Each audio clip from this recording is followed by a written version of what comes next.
with Anthony Davis, and he's had a litany of injuries here, and is headed towards another one here now, right? What is it? What was that? A hand surgery? What was that? Well, What was that yeah, it's injury? a wrist. Yeah, it's a wrist. And now I think he's getting a second opinion, so we don't know if he's actually Okay. Yeah. So we don't even know if that's true. That was about Shams, and we don't know if that's really because Shams reported that he's likely to undergo surgery to repair ligament damage in his left hand and miss several months. But then that's also kind of been not that story is not available on X anymore. So I'm not sure. His Dallas season is essentially over. Woo.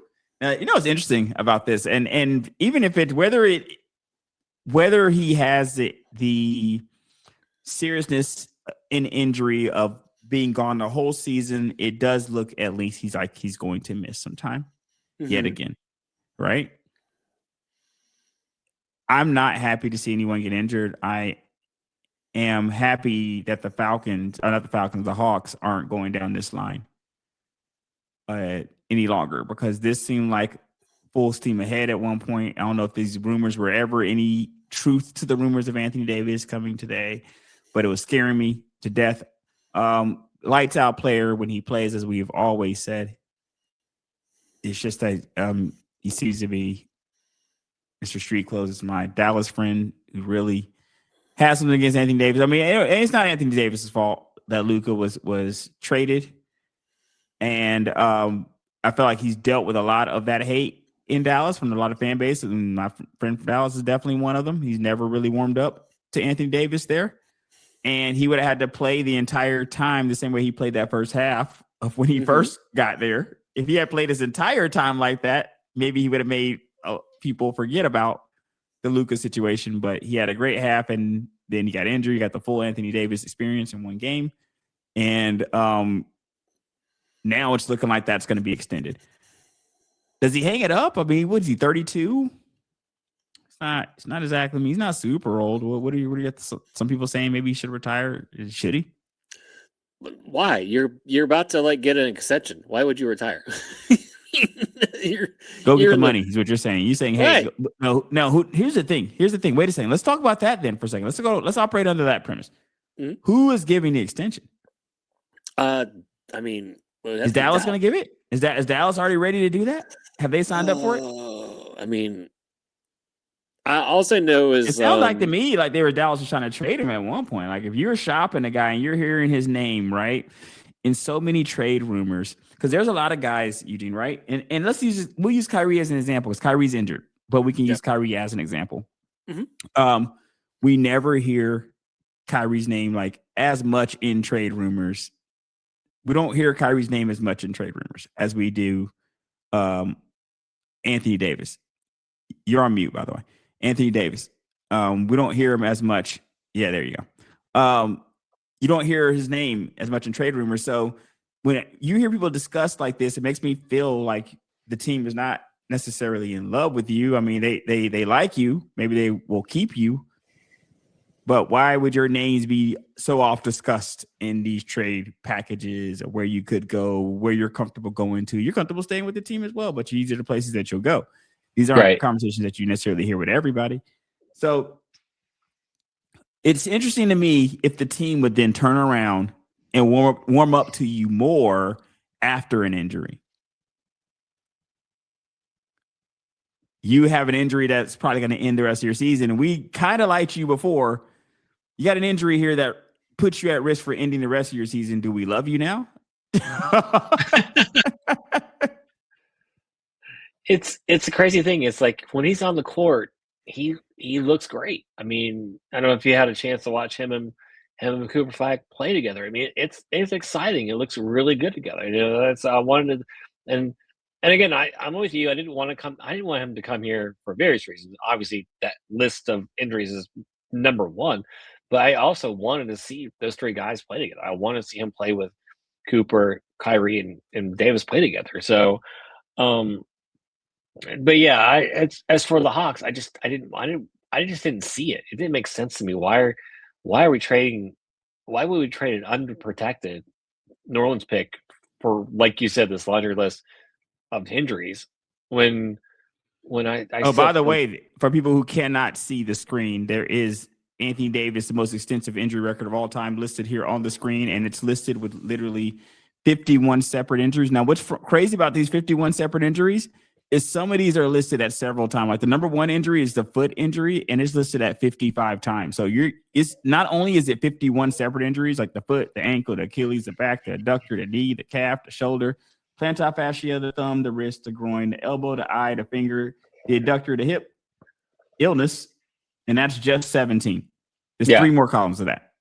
yeah. 3 more and some of those have multiple times. Like I just said, the foot 55 times, 24 times on the ankle, 20 times, 20 injuries on the Achilles. That's crazy. If these are all true, I can't verify these. I don't see why they were just making these up. Looking these pulled off Reddit here. But yeah, it's extensive injury history. And it's funny to me that when teams say they're going to hand a significant amount of money over, and it's a significant amount of your team's resources from a cap standpoint, are you looking at the same thing that we're looking at here? Like, where are you looking at? Whose fault is it then if he comes out against injury number 52, Eugene? Whose fault is it then? Is it his fault? He's coming, he's showing it to you here, man. You've seen my record, bro. You've seen everything I've been through.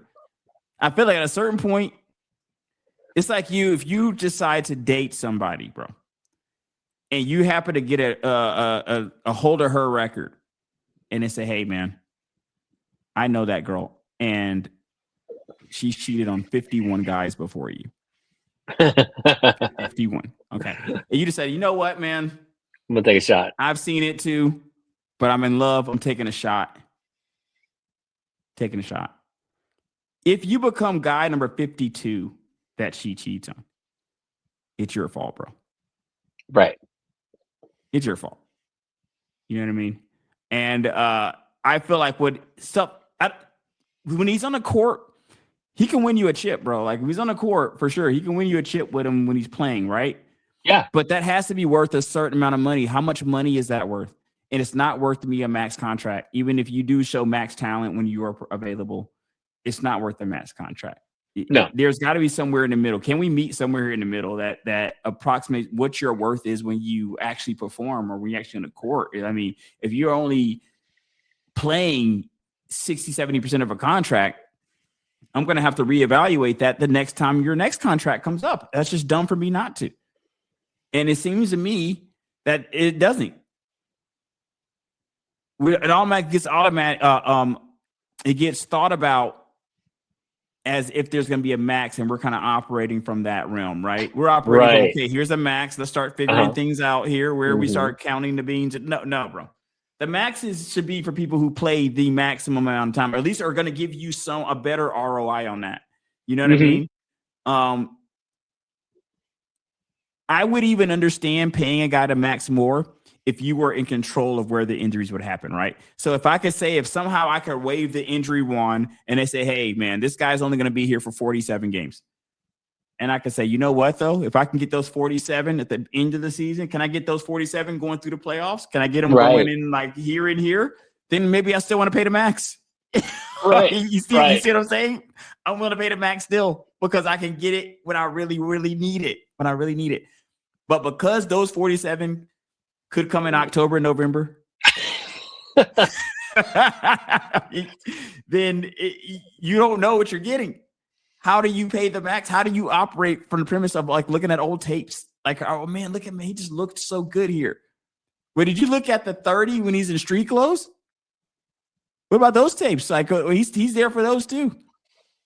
You know what I mean? So I feel like there's a number because I get what you're saying, and somebody else said this too, where he's owed a lot of money. Like, why would he retire? And I don't necessarily advocate for that because 32, I think he's got years. Man. He's got some years still in him. Mm-hmm. But it's just, what is it worth? What is the money worth? Where there's got to be money that makes sense, man. You know what I mean? Like where you're working with these agents, I get them trying to get the most money for their clients, so they're not exactly being objective. But if you're building a winning franchise in any of these sports, there's got to be a realistic conversation of compensation here. And where I agree. What do you think it's worth? I agree. And I like I said, I am happy I'm not happy he's injured, and I know Shams reported it, then I got backtracked, but Shams doesn't just report things that he's just bored. Like he's heard it from somebody. Someone's leaking that to him. Somebody inside that organization is leaking that Let's see if information. he's at least injured. I mean, he got it. Right. That's got to at least be true, right? Let's look at Right. that real quick. So I mean, we know he's going to have he needs some kind of surgery. That's going to be the given. It's some kind of So ligament. they are backtracking on that, and it says two teams. All right, so Davis. Okay, so let's talk about this real quick. Let's talk about Anthony Davis. So Anthony Davis tweeted that y'all better stop listening to all these lies on these apps. Okay? I saw it. I heard. So he tweeted, so he tweeted that, and they said that he's still garnishing interest from two teams, and one of the foremost teams in the talks is the Hawks. So we would have to ignore like this whole. We would just have to redo this whole entire show if the Hawks just came on and just drafted him, or not drafted him, but acquired him through free agent. They say the Hawks and the Raptors are still interested. Yeah, and I'm very sad about that. And I wonder if the Hawks are just doing that to like go after the bigger fish. I wonder if the bigger fish, and I heard this on another podcast that makes so much sense. I wonder if he doesn't require. Shams is now saying he will not require surgery. No, so he's back. Okay, well, we'll see. But herein lies the problem. This is what I was trying to get at right here. But it says that his second opinion with specialists on Tuesday and will be reevaluated in 6 weeks. You know what reevaluated in 6 weeks means? That means you're not going to be playing those 6 weeks, right? That's what I think reevaluated means. And then that's not even saying that you're going to be healthy. You're going to be reevaluated. You're going to be looked at again in March. 6 weeks, right? And that could still need surgery. So you might be just going down. So the first surgeon might have told you the best thing to do, and you're pushing it out 6 weeks, which is slowing down your recovery. So if we push it 6 weeks out, and then you still need the surgery, then you're still pushing your timetable. I don't know. The funny thing is just not being available for a significant amount of time. Like you say, hey, I get it. You're saying, hey, I might not be gone for the year, but I'm missing games. He's played 20 games so far this season. Right. And again, this is Anthony Davis. This isn't Cal Ripken here, right? This is Anthony Davis who chances are it's damaged and he's going to need surgery. I'm just calling what it is. Look, I mean, I know people that are listening don't see the list, but it's a long. Now, again, I think we could take 39 off this list. Rest. I mean, that's kind of funny. I mean, this shouldn't used to be 50, but whatever. We're splitting hairs. But I just feel like you're going to go, like you said, in 6 weeks, we're going to come back to the same conclusion, and that's fine. Shams, go ahead. You retract your tweet. That's fine. I get it. Want to be in the right here, but I mean, 9 times out of 10 with this guy in 6 weeks or whatever, we're going to be right back here. And here's the problem: that's the problem. That in therein lies the problem right there. Who cares? If Shams was right about the specifics on this? Because here's the thing: you're still going to miss a significant amount of time from what being reevaluated 6 weeks tells me. So at least if nothing else, you're scheduled to miss time yet again. And no matter what Shams says, you still have the injury history you have, and you're still being a victim of it currently. Like we're currently in it. You know what I mean? Like we're currently having a problem.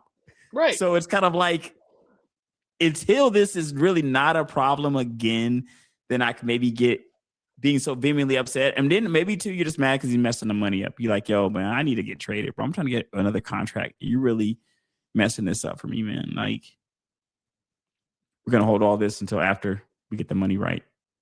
Right. And it looks like the Hawks might be the ones giving the money, man. Like we just love taking other people's problems here. We just brought in KP, right? I really think, just love it. I really hope it's a smoke screen for Giannis. That's the big thing I keep hearing. Maybe, man, smoke screen. That would be the biggest pump fake. I can't even allow myself to get that excited, man. I know. About stuff like that. I know. Because saying that Anthony Davis is a smoke screen for Giannis, of course, we're going from like the bottom of the mountain to the mountaintop, man. You know what I mean? And with at least what I would like here in Atlanta, it's no contest here. If I'm going to give up the kid Zach, because they're saying I'm seeing him at least mentioned in a lot of trade situations. And I don't really like that because I caution against that given what you saw with Shea with SGA. Like you saw LA move off of him. I feel LA moved off him way too fast, even though I know why LA did move off. It was Kawhi and Paul George, I think, at the time. And hindsight is 2020. But I like to learn from other people's mistakes, man. Like, why would I trade Zach after he hasn't been a bum? No. So why would I move off of him in like a year? I know. For one of these guys. But again, if I'm getting Giannis, I listen. It would have to be that. It would have to be, in my opinion. I'm not saying Zach is Giannis, but I'm saying from what I get back, if I'm going to get back somebody who's already got a significant amount of years in the NBA, for somebody who I feel like could be just or is just now starting their career and could end up really being something, you don't ever know, for a significant amount of time. If I'm going to give that up, it needs to be for a player like Giannis, in my opinion. Right. Now, Anthony Davis has a talent. He just doesn't have the participation. Right. I mean, how many games? Good. No. I'm gonna look up a stat here real quick. No, I'm saying if I'm giving up the Hawks pick, not the New Orleans pick for Anthony Davis, that's a different conversation. Now that I'll be okay with. If I'm only giving up my Hawks pick and maybe I'm getting rid of that Porzingis contract, then I make some other contracts work to make it all fit because of the apron. Then I'm okay with getting Anthony Davis because I still have my New Orleans pick. But I don't want to give up that New Orleans pick for Anthony Davis. No way around that. And by the way, Ricochet started 109 games out of 111. Yeah, he's played almost every single game. Almost every single game. Now he's still got a long way to go. He's no Anthony Davis. Tell you that. No, he's got a long way to go. But at the same time, he is young. Available. The kid is 20 and available. He's out here playing games. Right. You know how much I like guys who are like that, man. Like availability. I love guys who could actually be out here playing the games. Podcast. We're pretty consistent about that. We like guys available. Yeah, man, to just come out here and at least be ready to play the games. It'll be very interesting to see if the Hawks go in this direction. Now we got to start to kind of go down this line of thinking here, man. I know we didn't want to embrace it. I know we didn't want to talk about it. But if it's being talked about, we got to at least face it. We got to face fear right in its face, man. Right. What if he's coming here to Atlanta? Like, what if the day comes? Like, what is a package that you would hate the most to see? The hate? To me, any package. For me personally, any package I'm upset about. Because I feel like that means we're going to pay him money, and I'm frustrated with the amount of money I feel like we're going to pay the guy. It's going to be frustrating. Yeah. If I'm okay with the package, like I said, if I'm packaging the Atlanta pick with the Porzingis, and again, I have I guess maybe I have to throw Ricochet in there, then I'd be okay with that. I mean, maybe I'd probably have to throw another pick up, another player in there to make the contract work. Then I'm okay with that because I still keep my young core together. As long as I'm not getting, there's no way in hell I'm giving up Jalen Johnson, Okongwu, Dyson. I'm hanging up the phone. You mentioned any of those guys on the call, but I don't know if I'm staring in front of it. This is what I'm saying. Well, you're not getting the New Orleans pick. That's just a no brainer right there. I'm not trading that pick for Anthony Davis. There's no way in hell for that. Well, the only way that I'm not upset about this is if we give up KP and our pick. That's it. Anybody else? I'm not ready. Well, I don't want to move off the kid. It wouldn't work because you still have to throw in another contract to make it work for Anthony Davis because it's his money. You remember because of the apron rules, you have to make sure there has to be another contract thrown in there. So it would have to be KP and somebody else. Yes, absolutely. Okay, then I don't want him. I don't want him here. That's it. Then I don't want him. I'm done. I'm done. I don't want him here. No, I'm done. I'm done because that was my deal, bro. That's my deal. That's what and from what you're telling me, I can't make it work. So no, I'm done. I'm leaving the table. At that point is when I take my napkin out of my shirt. I thank you for a nice night. It's been a great evening. I'm gonna wrap this up. I'm going home, and I'm going home now. I don't want to give up nothing because here's the problem: if we give up anything, we're gonna have to pay the guy. It's just signaling to me that that's what's gonna happen. Why would you give up something and not renew his contract? Right. That means And all it- that stuff that I'm roasting other teams about, we're about to be the team that does it. We get the guy, we give him $40, $50 million a year, sit around. And we give up our young guys so that now the Mavs get younger, right? They get somebody else to go with their young kid. They get two back-to-back number one picks. So if something happens with the kid and he ends up popping later on in life, then we just moved off him in like an hour for an older guy who just doesn't play games. It'd be depressing. It'll be depressing to me. You know, I'm just saying it'll be depressing. I don't want nothing to do with it. Because what you've just said to me, Ness, now has just made me more upset than I was even before about it. Because there's nothing. Because I was thinking, okay, if this is the deal, I'm not so mad at it, right? But from what you tell me, it would have to be somebody else, and I am mad at it because I can only that's all I can let go. KP, they're kind of the same guy to me at this point. I can let that go. And wait, let's McCollum. Can we do McCollum? Isn't a McCollum like aspiring contract? McCollum, yeah, you could do that. You could do it as well. Okay. I mean, I don't want to do that either. To be honest with you, the only reason I don't want to do nothing is because I think that means that we're going to pay him. And I want us to just get younger and more available. Yeah, so That's you're still short because it's like because if you did reach Shea, he's 40 million, and then you have Porzingis is 30, so you're still short. So I think McCollum would be your missing piece there. So we would have to add another player. It would have to be in addition to what you're saying. Yeah, or I think maybe you can just do that with his. Let's see what his. No, you could probably do it with both those guys actually, because yeah, and Dallas would have. So McCollum's making 30. There's your two contracts right there, but I don't think they're going to give two. So maybe you do the Atlanta pick, you do McCollum, you do Porzingis. You got two expirings. They're both at 30. And Anthony's at 54. So Dallas would have to put something in there to offset that. And then we keep the kid. We keep Zach. Yeah, you keep the kid potentially. I'm not saying Zach is good, but he just hasn't shown me enough to move off of him yet. You know what I mean? If you got the number one pick, he hasn't shown to be like Anthony Bennett status. You know what I mean? I'm not saying that the number one pick can't whiff. Absolutely can. But I think the kid has shown enough to be like, hey, wait, we're not yet. Not yet. You know what I mean? Like maybe in another year or so, we don't see nothing if we don't see none of his metrics kind of going up. But the kid's young. Like I said, he just turned 20. So we could work with the kid for 2 to 3 years to be 23. Like, wow, were you kidding me? No, I would rather do that than trade for a guy who's 32 and is not playing games even at that age. Right. But at least if you do that, like you said, if you do, you get rid of the two expirings, you're not losing anything. And you get rid of, yes, you lose the Atlanta pick, but that's probably not going to be a high pick. So if that's what was done, that would be we would essentially have traded Trey for Anthony Davis. If that's what gets done, right? Like if the deal gets done in that way, if we put McCollum in there, then that's what you'd be saying. You say pretty much you just traded Trey away to clear a way for Anthony Davis to kind of come in here. Anthony Davis, and there you go. They get flyer, but then you said the right thing is because his agent already come on the record saying, hey, whatever team he gets traded to, he's going to want to.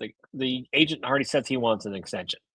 Of course. So then you're in bed. Like why would you not hold the feet to the fire now? Because if they're excited enough to get you, and if I'm the agent, because I got to play both angles.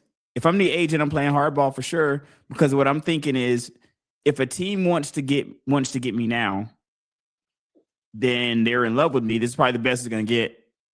I'm going to try to ask for as much as I can right now in the phase of things, before he even goes anywhere. While this, you know what I mean? While we hold some cards, you know? Right. So I could see that. And I think that's what's going to happen too. As much as, because he's so good when he plays, I could see that happening. I think that he's going to get a team to pay him somewhere. And I could see extending to 35, 36, another 3 to 4 years. I could see it. I could see it, man. I just hope it's not us. I hope it's not us. Atlanta, but I'm right there with you, man. but I'm right it there could with you. be us though from what they're saying. We just gotta sweat it out next few weeks. See what happens. We gotta sweat out for the Man, trade deadline. why? I don't even understand it. I don't even understand this. Why are they doing this, man? Why are they doing this? I don't understand. The guy's gonna be out for 6 weeks, man. He's gonna be maybe even more than that. He's gonna be reevaluated in 6 weeks. I don't understand why we're doing it, but hey, I don't get paid to make these decisions, man. Yeah. I just I don't want to be in the Ja Morant sweepstakes either. Can we keep that out of that? Man, at this point, I would love Morant over AD, man. At this particular point in the game, and I don't want nothing to do with either one at this point because our team is showing decent chemistry. They're young, right? They're showing a decent chemistry right now, and with no problems. Like, why would you mess with that? I would just leave it alone for now and just see let the cake bake a little bit longer, before you make radical changes as if you're in super win now mode with your team. You feel like you're just one chip away, you're just one person away from making a championship run when you make decisions like this. Right. Yeah. And February 5th is the trade deadline. So we just got to sweat it out for a few more weeks, man. Oh my God. I like where we're at right now. Like, I'm sorry, one more time. I just want stay Hawks, just stay where we're at. We're good. Just be fun. Be fun. I know I'm gonna repeat it till the trade deadline, and hopefully they'll listen. Man, I'm hoping that they hear these cries, Eugene. Hoping to hear these sounds. And at this time, let me see. You said February 5th? You said February 5th is the trade deadline. Everyone, we got a chance to get a couple more shows in between now and then, and we're just gonna go about it like that, man. There you go. That's what we're gonna do. Just a stats. Ready, John T. Moore, and check us out. Stitcher, iHeartRadio, Google Podcasts, Apple Podcasts, Spotify, wherever you find your podcast, as well as YouTube. See you next time.